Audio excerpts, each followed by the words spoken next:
How to download TikTok on your laptop. Hey everybody, welcome back to the channel. In today's tutorial, I'm going to show you guys how you can easily download TikTok on your laptop. But before we get started, don't forget to hit the like button down below and subscribe to the channel. Now let us jump right in. The very first thing you want to do is open up any web browser you have, and then on the search bar, you're just going to search for TikTok download. So just search for TikTok.com.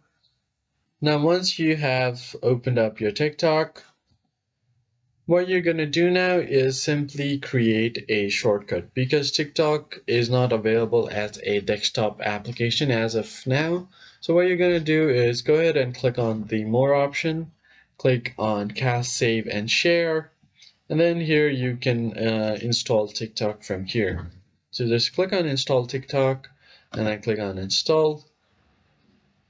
Now it will open up in a new window. So if I just close everything out like this, so let me just close it out, and this as well.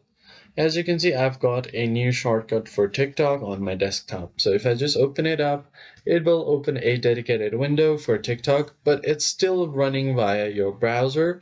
It's just showing me on a new window. So that's pretty much it. I hope you found the tutorial helpful. I'll catch you guys on the next one. Thanks for watching.